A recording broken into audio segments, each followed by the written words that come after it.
Olá a todos, sejam todos bem-vindos a mais um vídeo, a mais um estudo aqui no canal da Igreja Luterana de Interlagos.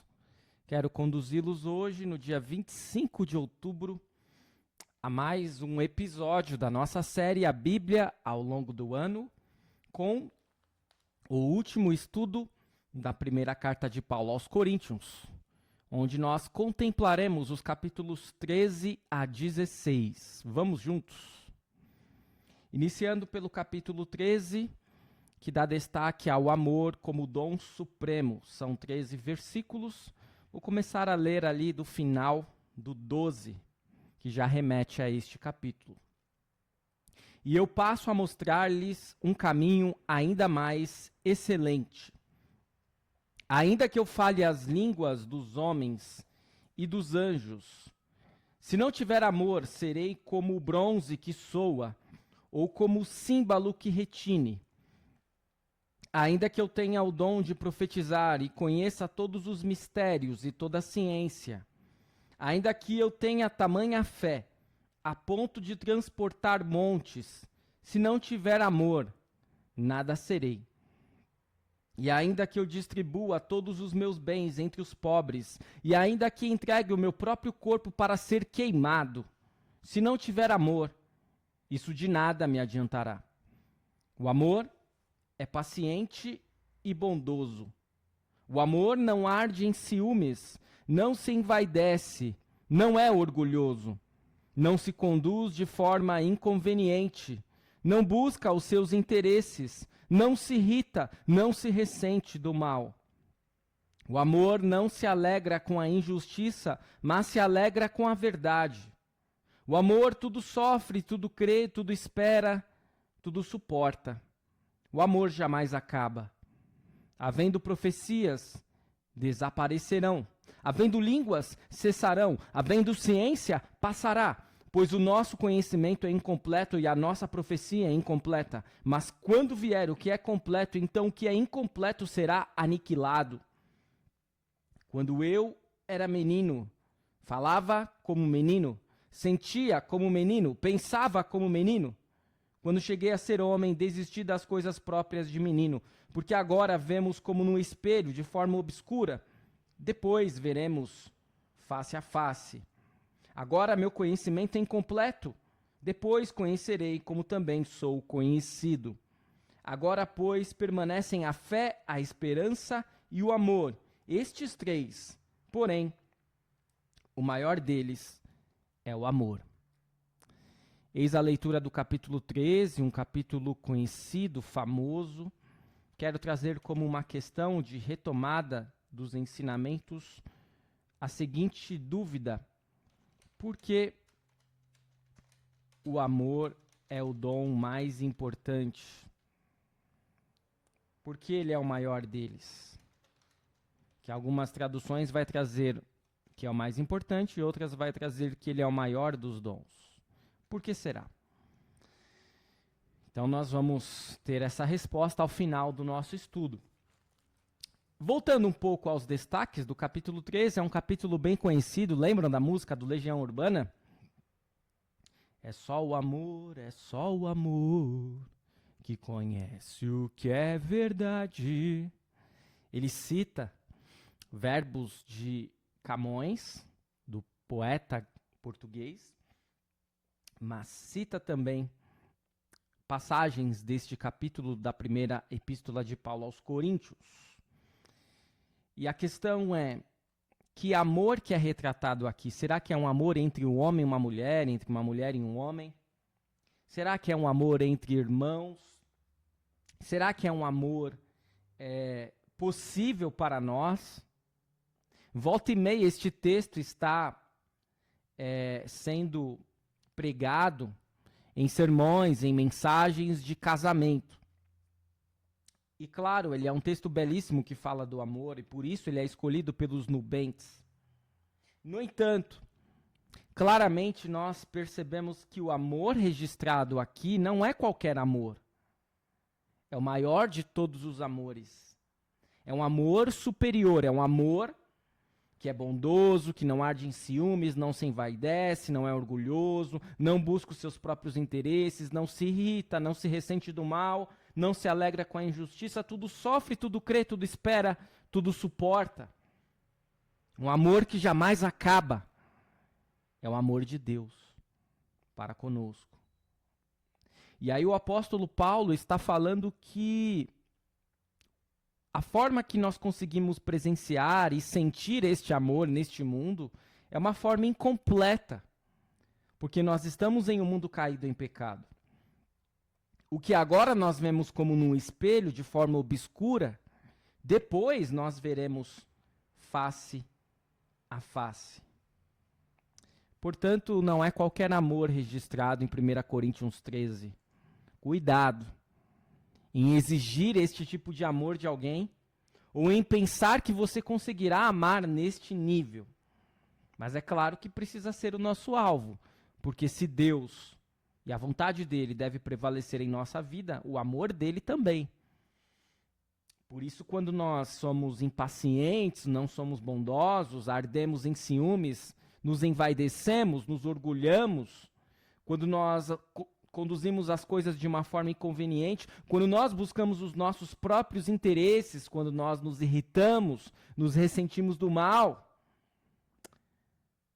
quando nós não suportamos, quando nós sofremos e não cremos, quando o amor acaba, nós estamos diante de um amor humano, falho, pecaminoso. E é o amor que nós sentimos. Nós não conseguimos sentir um amor desinteressado plenamente. Mas esse precisa ser o nosso alvo. Vamos ao capítulo 14. O capítulo 14 tem como destaques o dom de profecia é superior ao de línguas e a necessidade de ordem no culto. Vamos à leitura dos 40 versículos. Sigam o amor e procurem com zelo os dons espirituais, principalmente o de profetizar. Pois quem fala em línguas não fala para as pessoas, mas fala para Deus. Ninguém o entende, pois por meio do Espírito fala mistérios. Mas o que profetiza fala para as pessoas, edificando, exortando e consolando. O que fala em línguas a si mesmo edifica, mas o que profetiza edifica a igreja. Eu quero que vocês todos falem em línguas, mas muito mais que profetizem. Pois quem profetiza é superior ao que fala em línguas, a não ser que as interprete, para que a igreja receba edificação. E agora, irmãos, se eu for até aí falando em línguas, que proveito vocês terão se eu não falar por meio de revelação, de conhecimento, de profecia ou de doutrina?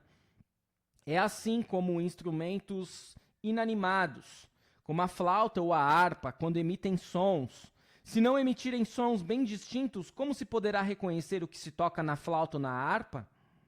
Pois também se a trombeta der som incerto, quem se preparará para a batalha?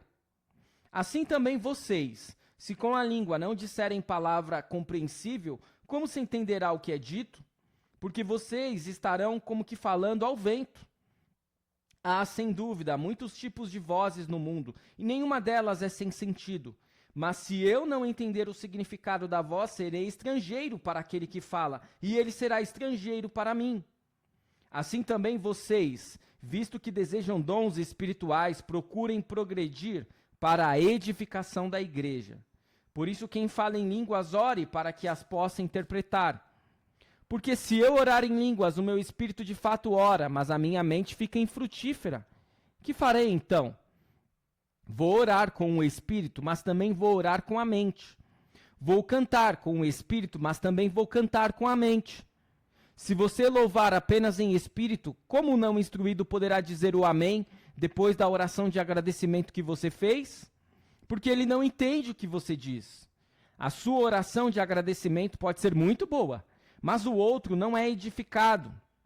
Dou graças a Deus porque falo em línguas mais do que todos vocês. Contudo, na igreja prefiro falar 5 palavras com o meu entendimento para instruir os outros do que falar 10.000 palavras em línguas. Irmãos, não sejam meninos no entendimento. Quanto à maldade, sim, sejam crianças, mas quanto ao entendimento, sejam pessoas maduras. Na lei está escrito: Falarei a este povo por meio de homens de outras línguas e por meio de lábios de outros povos, e nem assim me ouvirão, diz o Senhor. Portanto, as línguas constituem um sinal não para os que creem, mas para os que não creem. A profecia, no entanto, não é para os que não creem, e sim para os que creem.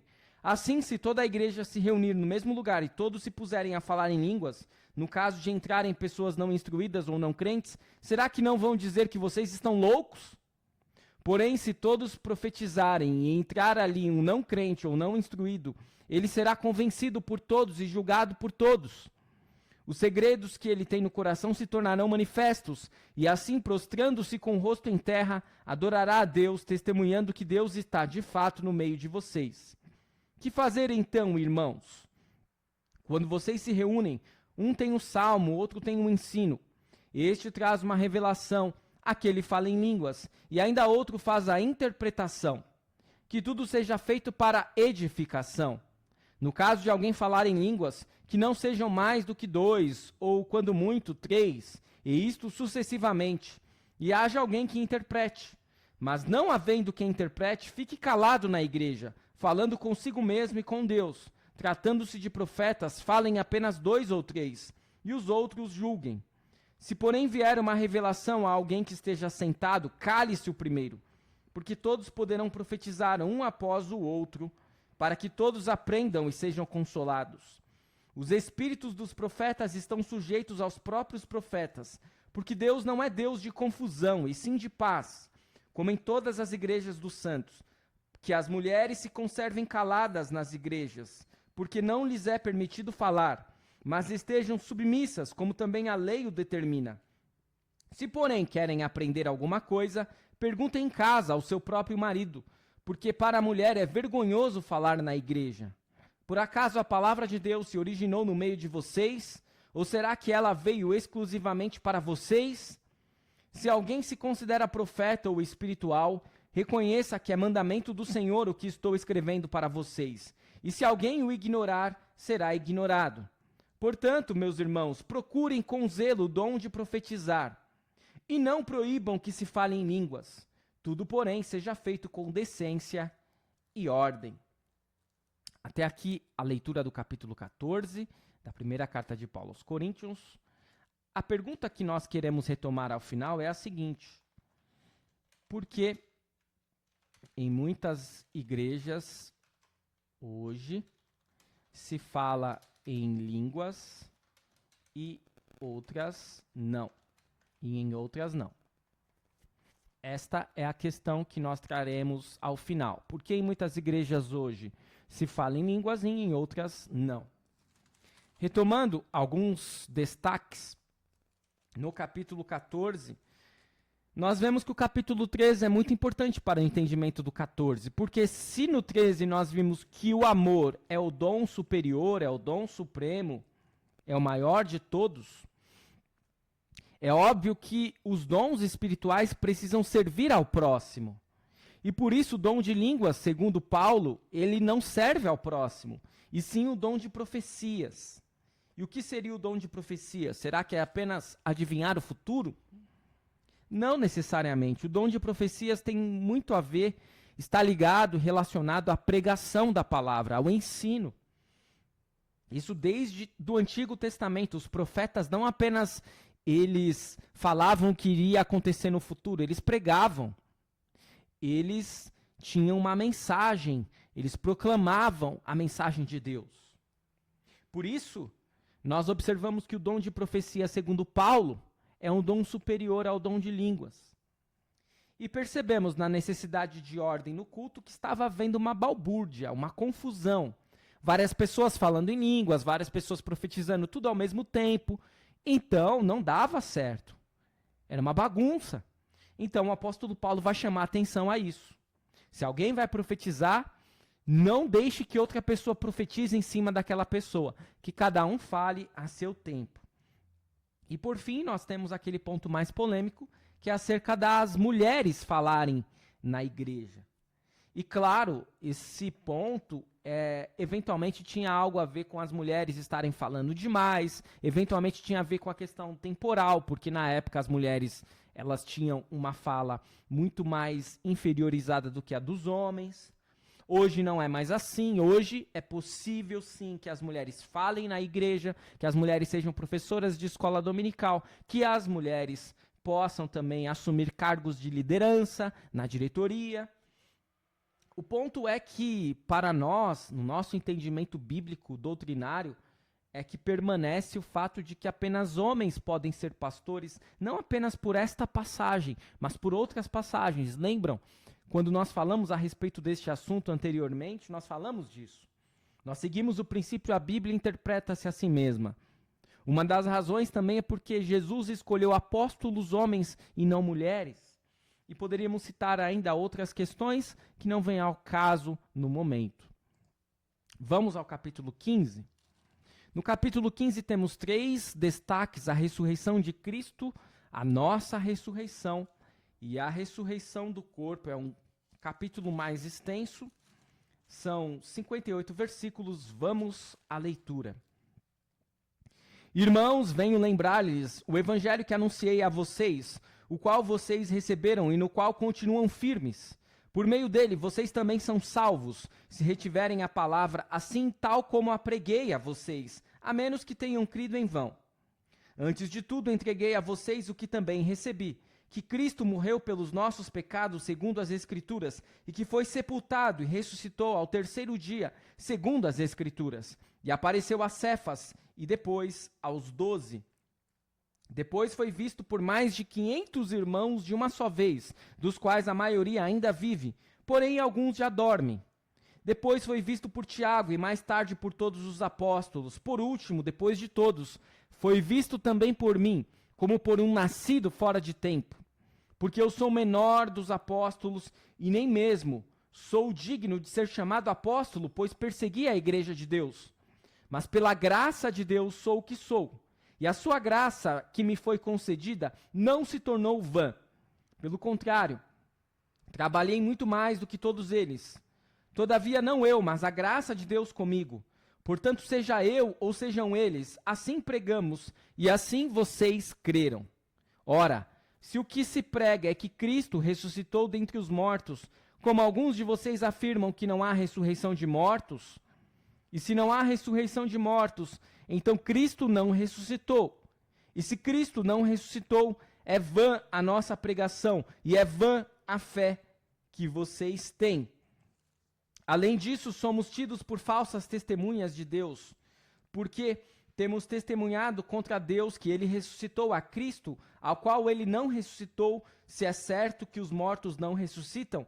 Porque se os mortos não ressuscitam, também Cristo não ressuscitou. E se Cristo não ressuscitou, é vã a fé que vocês têm. E vocês ainda permanecem nos seus pecados. E ainda mais, os que adormeceram em Cristo estão perdidos. Se a nossa esperança em Cristo se limita apenas a esta vida, somos as pessoas mais infelizes deste mundo. Mas de fato Cristo ressuscitou dentre os mortos, sendo ele as primícias dos que dormem. Visto que a morte veio por um homem, também por um homem veio a ressurreição dos mortos. Porque assim como em Adão todos morrem, assim também todos serão vivificados em Cristo. Cada um, porém, na sua ordem. Cristo as primícias, depois os que são de Cristo na sua vinda. E então virá o fim, quando ele entregar o reino ao Deus e Pai, quando houver destruído todo o principado, bem como toda a potestade e poder. Porque é necessário que ele reine, até que tenha posto todos os inimigos debaixo dos seus pés. O último inimigo a ser destruído é a morte, porque ele sujeitou todas as coisas debaixo dos seus pés. E quando diz que todas as coisas lhe estão sujeitas, certamente exclui aquele que tudo lhe sujeitou. Quando, porém, todas as coisas lhe estiverem sujeitas, então o próprio Filho também se sujeitará àquele que todas as coisas lhe sujeitou, para que Deus seja tudo em todos. De outra maneira, que farão os que se batizam por causa dos mortos? Se de fato os mortos não ressuscitam, por que se batizam por causa deles? E porque também nós nos expomos a perigos a toda hora? Dia após dia morro. Eu afirmo isso, irmãos, pelo orgulho que tenho de vocês em Cristo Jesus, nosso Senhor. Se como homem lutei em Éfeso contra feras, qual foi o meu proveito? Se os mortos não ressuscitam, comamos e bebamos, porque amanhã morreremos. Não se enganem. As más companhias corrompem os bons costumes. Voltem à sobriedade, como convém, e não pequem, porque alguns ainda não têm conhecimento de Deus. Digo isto para a vergonha de vocês. Mas alguém dirá, como é que os mortos ressuscitam e com que corpo virão? Insensato, o que você semeia não nasce, se primeiro não morrer. E quando semeia, você não semeia o corpo que há de ser, mas o simples grão, como de trigo ou de qualquer outra semente. Mas Deus lhe dá corpo como Ele quer dar, e a cada uma das sementes dá o seu corpo apropriado. Nem toda a carne é a mesma, porém uma é a carne dos seres humanos, outra a dos animais, outra a das aves e outra a dos peixes. Também há corpos celestiais e corpos terrestres, e sem dúvida, uma é a glória dos celestiais e outra a dos terrestres. Uma é a glória do sol, outra a glória da lua, e outra a das estrelas, porque até entre estrelas e estrela há diferenças de glória. Pois assim também é a ressurreição dos mortos.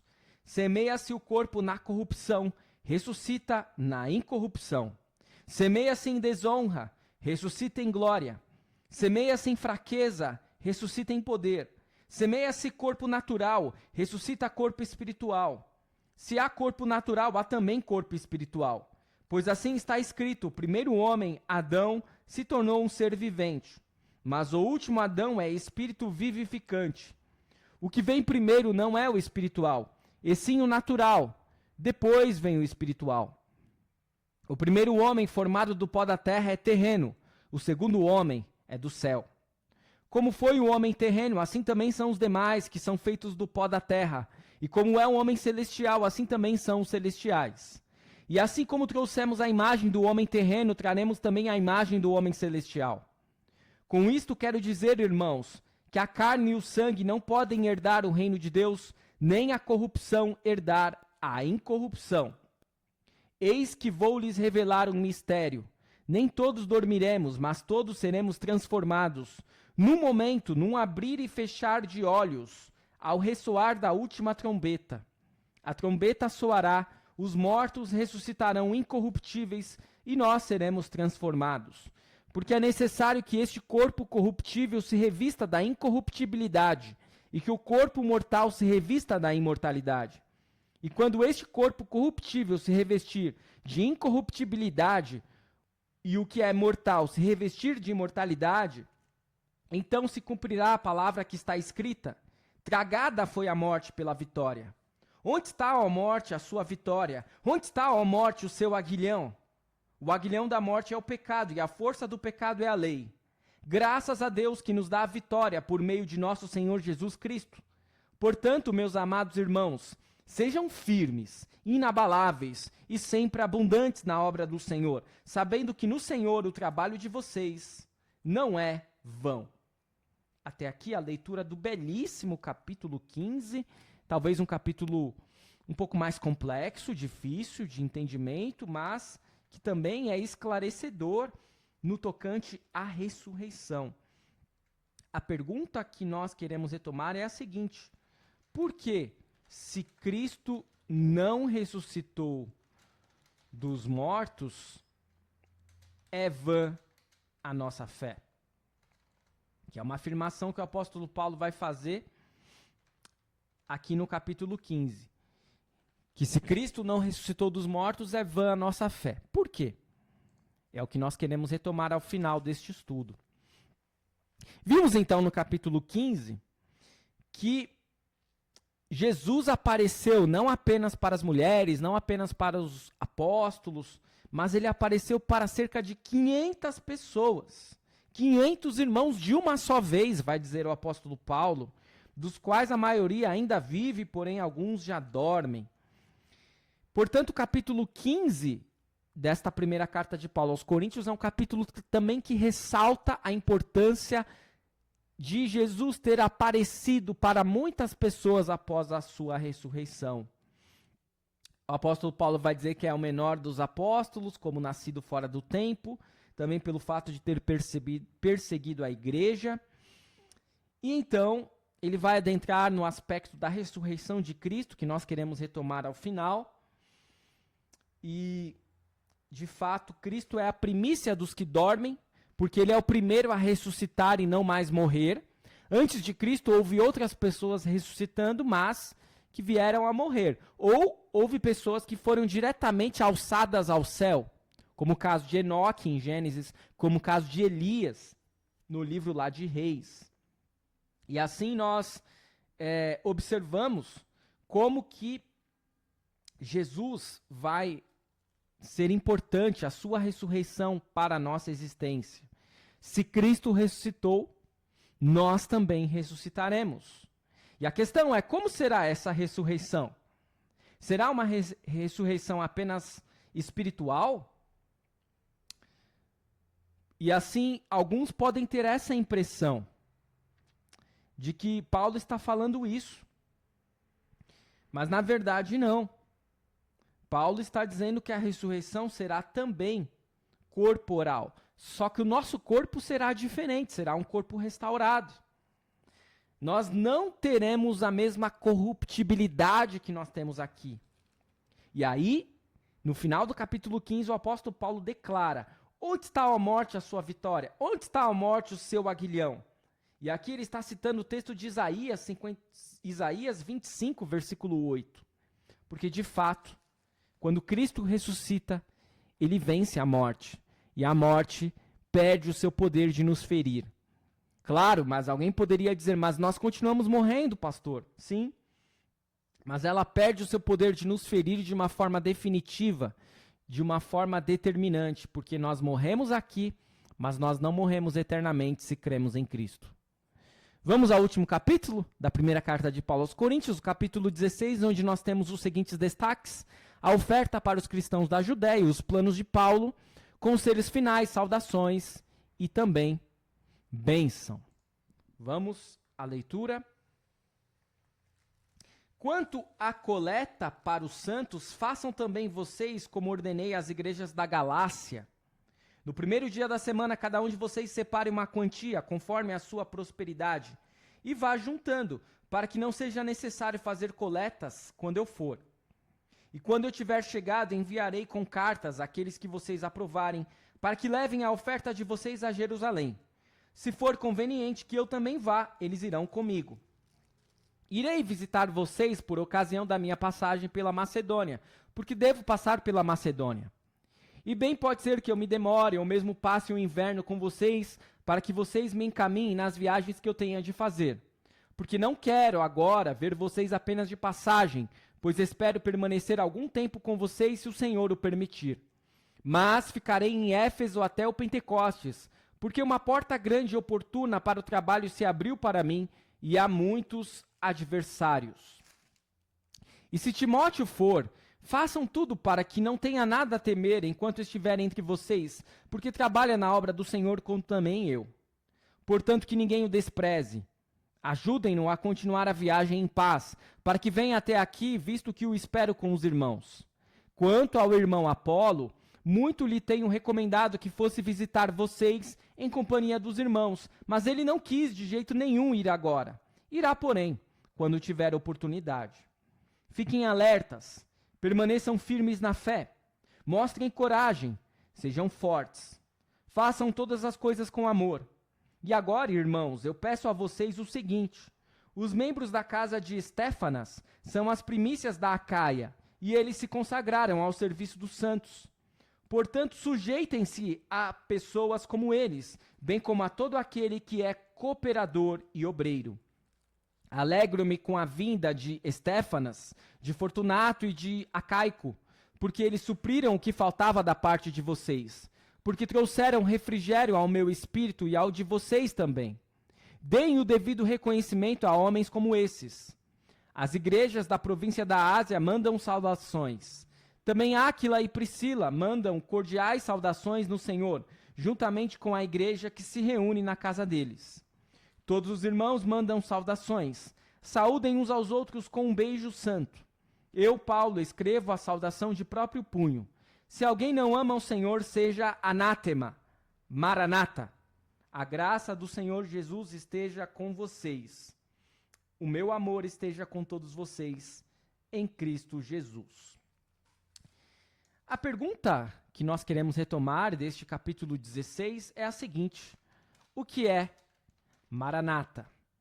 E qual a importância deste termo no final da carta de Paulo aos Coríntios? O que é Maranata e qual a importância deste termo no final da carta de Paulo aos Coríntios? Retomando aqui pequenos destaques, neste capítulo 16, nós vimos que logo no início o apóstolo Paulo está recomendando que eles separem, logo no primeiro dia da semana, uma quantia conforme a prosperidade, ou conforme as condições deles, para que uma oferta fosse enviada aos cristãos de Jerusalém. A igreja de Jerusalém estava precisando de ajuda e o apóstolo Paulo vai fazer este apelo aos cristãos de Corinto. O apóstolo Paulo vai falar que tem planos de retomar ou de retornar a Corinto para visitá-los e não quer ficar pouco tempo. Ele fala que Apolo já foi, ele já falou a Apolo para visitar também os cristãos de Corinto, mas alguma coisa estava impedindo que isso ocorresse. Depois o apóstolo Paulo vai falar para que eles se sujeitem às pessoas que são cooperadores e obreiros. De repente havia essa dificuldade dos cristãos de Corinto se sujeitarem à autoridade eclesiástica. E por fim ele vai trazer saudações, inclusive de Áquila e Priscila, que são nomes muito expoentes nas cartas paulinas, companheiros de Paulo. Vamos à retomada dos ensinamentos com as questões que eu deixei em cada capítulo. Primeira questão, que é referente ao capítulo 13. Por que o amor é o dom mais importante, o maior deles? Se nós observarmos no capítulo 13, como eu disse antes, o amor que está sendo registrado, ressaltado, é o amor de Deus. E se nós observarmos o que ele está comparando ao amor? A fé e a esperança. A fé e a esperança são coisas que irão passar. Porque na vida eterna não será mais necessário ter fé, estaremos com Deus face a face, como ele disse. Porque na vida eterna não teremos mais necessidade de ter esperança. Esperança do que se nós já estamos diante de Deus? O amor, esse sim, ele não vai passar, ele vai continuar, ele vai se perpetuar, ele vai se solidificar e nós iremos conhecê-lo de forma completa, enquanto que aqui nós o conhecemos de uma forma incompleta. E nós teremos capacidade de sentir amor por Deus e amor pelo nosso próximo de forma completa e não de uma forma incompleta e pecaminosa como nós sentimos aqui. Portanto, o amor de fato é o dom supremo. A questão 2, que é referente ao capítulo 14. Por que em muitas igrejas hoje se fala em línguas, em outras não? Nós sabemos que falar em línguas é fruto do pentecostalismo, que foi um movimento que surgiu nos Estados Unidos e se espalhou pelo mundo e chegou ao Brasil, surgiu no século XX, no início do século XX. Então é um movimento muito recente. Era um movimento de retorno às origens da igreja primitiva, ao dia de Pentecostes. Mas é um movimento que tem falhas, que é humano, que é imperfeito. Por isso as igrejas que não são pentecostais não têm o dom de línguas. Parece que o dom de línguas está restrito aos pentecostais. Podemos cravar que ele não existe? Não. Porque a Bíblia vai dizer que existe, até naquele período pós-Pentecostes. No entanto, o apóstolo Paulo ele é muito claro no capítulo 14, dizendo que o dom de línguas, onde não há quem interprete essas línguas, ele é inútil. Ele não serve para nada, ele só serve para uma balbúrdia na igreja, uma bagunça, uma confusão. E ele não vai levar ninguém à fé em Cristo. Por isso, o dom de línguas, ele é um dom que muitas vezes ele é muito mal utilizado e apenas para as pessoas dizerem que têm um dom espiritual, que foram contempladas pelo Espírito Santo, e nós não podemos nem sequer cravar se aquilo de fato é dom de línguas ou é apenas armação. No capítulo 15, a pergunta que nós queremos retomar é a seguinte: por que, se Cristo não ressuscitou dos mortos, é vã a nossa fé? Amado irmão e irmã, essa pergunta é crucial. Se nós não soubermos respondê-la, nós temos dificuldades. Ora, quando Cristo vem, ele morre por nós, ele morre na cruz, ele paga os nossos pecados, ele vence o mundo, ele vence o diabo, ele acaba com os pecados que nós cometemos, porque ele carregou os nossos pecados e eles foram expurgados, eles foram pagados, eles foram absolvidos.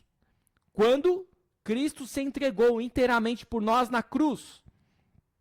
No entanto, se Cristo não ressuscitasse, a morte não seria vencida. Se Cristo não ressuscitasse, nós não teríamos a menor condição de ressuscitar. Nós não teríamos essa esperança. Se Cristo não ressuscitasse, o que nós estamos fazendo aqui? Não haveria igreja, não haveria fé cristã, não haveria esperança no porvir e na vida eterna.